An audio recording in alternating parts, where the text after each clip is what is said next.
Nesse dia de falar de empatia, coube a mim trazer uma mensagem aqui, considerando o mundo sobre a perspectiva da criança.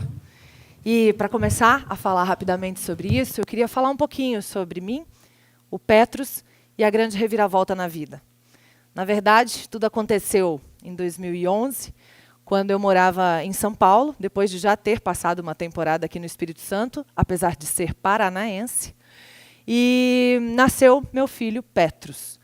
Eu trabalhava nesse momento na HP mesmo, de computador, impressora, com treinamentos na área comportamental, adorava, enlouquecida, trabalhava horrores, então estava tudo traçado o plano. O menino nasceu, vou ficar 4 meses de licença, né? Um de férias, fico 5 meses com a criança, coloco ele numa escolinha o dia inteiro e volto a trabalhar como uma louca, como sempre fiz e como sempre adorei fazer. Afinal de contas, um filho não pode mudar tanto assim a vida de uma pessoa, certo?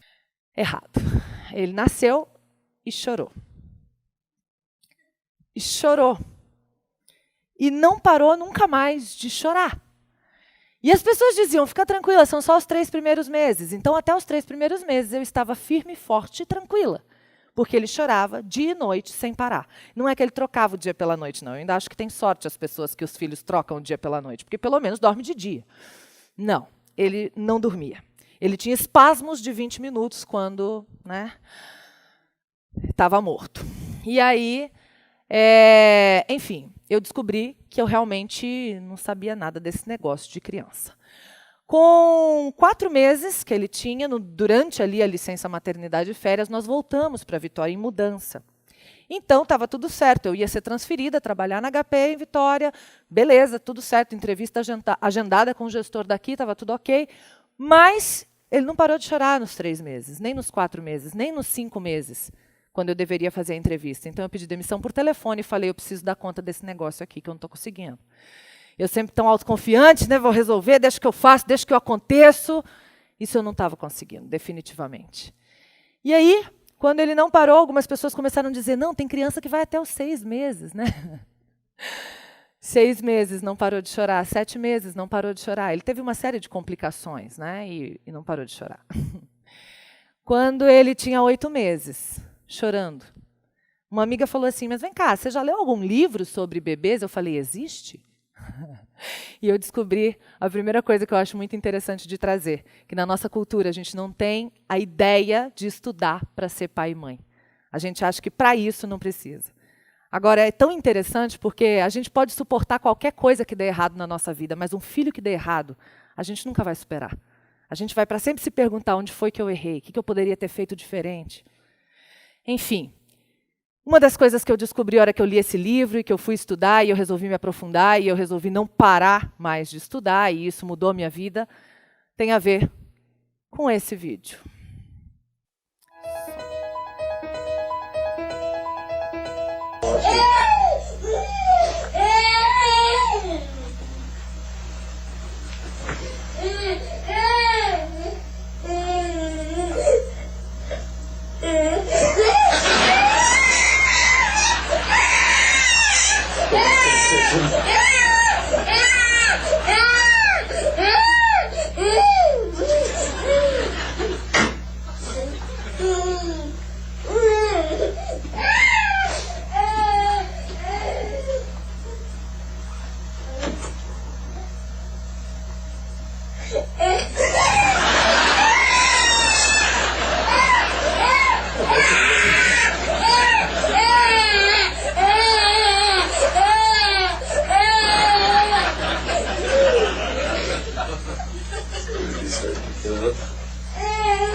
Vou seguir perguntando. É possível que essa criança estivesse fingindo ou manipulando? Quem acha que sim? Levanta a mão, por favor. Levanta de verdade. Bacana. Quantos anos tem essa criança no máximo? No máximo 2, estourando. Se ela tiver, máximo é 2, correto? Aos 2 anos, as crianças ainda não falam. plenamente. Falam algumas coisas, umas mais, outras menos, mas elas não têm todo o potencial, vocabulário, possibilidade de comunicação que a gente tem quando adulto, né? Então, quais são as formas de comunicação mais comuns de uma criança aos 2 anos? O choro e... Oi? O riso, o choro, né? E as movimentações corporais. Então, né, dotada dessa potência de comunicação e desses recursos que ela tem, a criança vai tentar comunicar o que ela precisa. Ela ainda não sabe, não tem ideia do que seja fingir ou manipular. Ela só conta com esses recursos de comunicação. Portanto, quando eu olho para essa criança e penso, ela está fingindo ou manipulando, é porque eu estou olhando para ela com a cabeça do adulto. Do adulto. Se eu olho para ela com a cabeça da criança, eu sei que ela não tem condições ainda de fingir ou manipular. Ela está comunicando alguma necessidade que eu não sei qual, pode ser inúmeras. Mas é o jeito que ela sabe. Agora, ela é tão inteligente aos 2 anos que ela já percebeu que não adianta chorar sozinha. Ela sabe que é o adulto que resolve as situações que ela precisa que resolva. Então, ela vai até ele e chora, e se joga no chão, e fala, por favor, eu estou precisando de você para alguma coisa. E o adulto acha super engraçado, filma, sai de cena, vai para outro canto, espera as crianças virem, né, e dá risada e põe no YouTube. Porque é muito engraçado ver a criança fazer isso. Ela está sofrendo. Se a gente soubesse o tanto que ela pode estar sofrendo, talvez a gente não achasse mais graça depois de assistir esse filme. Ela pode estar querendo comunicar inúmeras coisas, né? A gente precisa olhar com a cabeça da criança. Senão a gente fala de empatia, mas demora a conseguir fazer. Isso é muito interessante. Na nossa cultura, a gente está acostumado a desrespeitar as crianças. O caso do Igor eu quero trazer para vocês. Eu conheci o Igor numa consulta pediátrica para o meu filho. Enquanto esperava a vez dele, o Igor estava lá. E o Igor estava com cara de quem queria conversar. Vocês já perceberam que eu não gosto. E eu perguntei, comecei, né, a puxar papo. Oi? Ele falou, oi. Como é seu nome? Igor. Que legal, o meu também começa com I. Ah, é? Aí tentou adivinhar, aquelas brincadeiras e tal. E aí eu disse, né, quantos anos você tem? Ele pôs os dedinhos assim, disse 4. Falei, uau, que meninão, né, bonitão, com 4 anos e tal. A mãe virou e falou, isso é porque você não conhece, ele é terrível. Eu não queria dizer para ela que eu não estava conversando com ela, que eu seria indelicada. Mas era verdade, eu não estava conversando com ela, ela complicou a conversa, porque o Igor, nessa hora, buscando atender a expectativa do adulto, especialmente o adulto de referência, a mãe, fez uma cara de terrível e contou uma coisa de terrível. Sem contexto nenhum, Igor disparou. Eu joguei o prato na professora. A mãe falou, menino, se seu pai ficar sabendo, vai apanhar. Aí ele disse, não, ele fez isso, eu disse, né? Por querer ou sem querer? Vamos combinar que haveria essa hipótese. Ele disse, por querer. Eu falei, você está me complicando. Me ajuda. E aí eu falei, mas por que você quis jogar o prato na professora? Ele falou, porque eu estava colocando a minha toalhinha em cima da mesa, ela veio, arrancou a toalhinha, jogou no canto e botou o prato assim. Eu fiquei com raiva e joguei o prato nela. Longe de mim dizer que o Igor está certo de jogar o prato na professora. Eu não vim aqui para isso. Longe de mim dizer que ele tem razão de jogar o prato na professora. Eu também não vim aqui para isso. Mas eu ouso dizer que a professora não faria isso com um adulto. Que com um adulto ela esperaria ele terminar de colocar a toalha, respeitosamente, e depois colocaria o prato.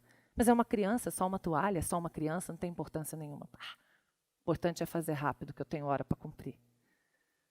Eu ouso dizer que o Igor foi desrespeitado.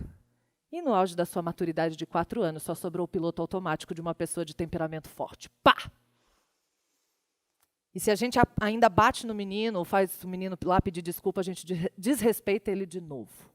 Sem parar para ouvir, sem conversar, sem dar opções para ele do que fazer então com a raiva que sente, que é a inteligência emocional. Mas não é só com o Igor que isso acontece. Quando a gente visita amigos, quem tem filho, vai para a casa dos outros amigos que também têm filhos, a gente chega porque a gente quis chegar, a gente fica porque a gente quis ficar. E a criança, quando a gente chega, ela é obrigada a se enturmar com a criança que está lá, querendo ou não, gostando ou não, tendo afinidade ou não, porque a gente vai na casa do amigo pela nossa afinidade, não necessariamente pela afinidade da criança com a criança dele. E aí, ela no começo, às vezes, não está muito à vontade, ela fala, eu quero ir embora, você fala, vai lá brincar. E aí a criança é obrigada, então, a interagir, ela acaba interagindo, ela acaba conseguindo, ela acaba gostando, e aí ele demora mais tempo que você e tal, para você já deu. E aí a gente fala, tá bom, tá na hora de ir embora. E a gente vai lá, agora vamos embora. Eu falo, não, tô brincando. Vamos embora. Tá na hora, eu já falei, hein? E a gente não quer saber se ela quer ir embora. A gente quer saber que agora é hora de ir embora. E a gente não está preocupado se ela quer ir embora. Assim como a gente não estava preocupado se ela queria ficar. Isso acontece rotineiramente. A gente nem percebe. É comum. Adultos que só cumprimentam adultos. A gente encontra as pessoas com a criança do lado, a pessoa vem, cumprimenta todos os adultos presentes e não cumprimenta a criança. Isso acontece. E a gente, muitas vezes, não estranha. Acha que pode acontecer, que é aceitável, é normal. Uma vez o meu filho já me perguntou por que ele não me cumprimentou. Eu falei, não sei. Realmente não sei. Ele está equivocado. Mas também já avisei, infelizmente isso é normal na nossa cultura. Pode acontecer outras vezes. Fale você, oi. Lamentável. Tudo dizer não pode, né? A criança pega um objeto perigoso, alguma coisa que oferece algum risco. O adulto vai lá com a melhor das intenções. Porque, afinal de contas, se meu filho não tivesse chorado 8 meses, eu não saberia essas coisas e eu também faria tudo isso assim. Cheio de boa intenção. A gente vai lá e tira o objeto da criança. Fala assim, não pode. A criança, pequenininha, então quando eu quiser alguma coisa da mão do outro, eu falo, e tiro da mão dela. É isso? É. Aí ela vai no parquinho, aí o menino está brincando com o objeto que ela quer, ela vai lá, aí a mãe vem e fala, não é assim. Se você quer, você tem que pedir educadamente. Não foi isso que você fez agora há pouco lá em casa, não. Né? Então a gente vai passando um monte de mensagem que a gente acha que está passando uma e na verdade está passando outra. Lugares em que as crianças não são bem-vindas, a gente devia ter na nossa sociedade todos os ambientes preparados para receber também as crianças, que são indivíduos como qualquer um de nós. Embora a gente fale, você não é nem gente, não tem nem tamanho de gente, né? Não tem que querer nada, se é criança. Né? E as crianças não são bem-vindas. Uma das rejeições que as crianças têm ao trabalho dos pais é porque é um lugar que elas não podem ir e que toma o pai e a mãe delas todo dia, o dia inteiro. Né? As crianças não são bem-vindas. Não são bem-vindas em reuniões, não são bem-vindas em muitos eventos, não são bem-vindas em muitos lugares. O mundo é muito difícil ser criança no mundo de hoje. A aula preferida na escola e o sinal, gente. Quando a criança vai para a escola, ela tem que estudar tudo, mas de repente ela descobriu alguma coisa que ela gosta, que ela se interessa, que ela está apaixonada. E aquela aula está uma delícia e ela não está nem vendo o tempo passar. Tem que estudar outra coisa. Mas eu queria... Não tem que querer nada. Agora você tem que estudar isso aqui, é a hora disso aqui. Acabou. Obrigados a dormir na escola. Sabia que tem isso? Tem escola que tem a hora do soninho e a criança tem que dormir. E se ela não dormir, sabe o que ela é? Terrível ou hiperativa. Pode escolher. Lamentavelmente, daqui a pouco a gente começa a dar Ritalina para as crianças, porque ela é desobediente, porque ela não dorme. Né? É lamentável o que a gente está fazendo. O bebê jogando objeto no chão, ele está descobrindo os movimentos, ele descobre que quando ele abre os dedinhos, o objeto cai. Cai! Faz barulho! Deixa eu ver isso de novo. Alguém pega e traz. Aí ele faz de novo para ver como fica na casa. Aí a pessoa jogou lá, ele de novo. A pessoa pega e fala, se você jogar de novo, eu vou guardar, hein? Estou vendo o que você está fazendo de propósito. Ele estava só se desenvolvendo, só aprendendo tudo sobre a vida. Você não tem que querer nada. Quantas crianças já ouviram isso? Não tem que aprender o ABCD, não. Tem que aprender a obedecer. Né? É isso que a gente espera das crianças. Só que depois no mercado de trabalho a gente quer arrojo, a gente quer iniciativa, a gente quer criatividade, a gente quer interesse, a gente quer garra, a gente quer persistência. Persistência na infância é conhecida como teimosia, para vocês terem ideia. E a gente procura extirpar a todo custo. Depois faz falta pra caramba na vida. Falta pra caramba na vida. Tem gente, pais de adolescentes que me procuram, sendo que eu nem trabalho com essa faixa etária, mas acho que o desespero ou a esperança, eles me procuram e dizem, o que eu faço? Meu filho não quer nada com nada. Eu falo, por acaso na infância ele ouviu você não tem que querer nada? Mas ele era criança. A gente planta na infância e colhe na vida adulta. A gente planta na infância e colhe na vida adulta. E as crianças possuem empatia. Já ouviram falar aqui que a gente nasce com a empatia, os neurônios espelhos. E aí eu queria contar para vocês um caso interessante de um amigo inglês que foi nos visitar em São Paulo e foi, como todo bom turista, fazer lá o mercado municipal. Enquanto esperávamos o sanduíche de mortadela, tinha aquele potinho lindo no centro da mesa com coisinhas redondinhas, de várias cores, verde, laranja, amarela, vermelha. E não deu nem tempo de avisar, ele pegou um palito de dente e era o quê? pimenta. E ele soltou fogo pelas ventas, foi um negócio horroroso. E eu contei isso numa mesa com um monte de amigos.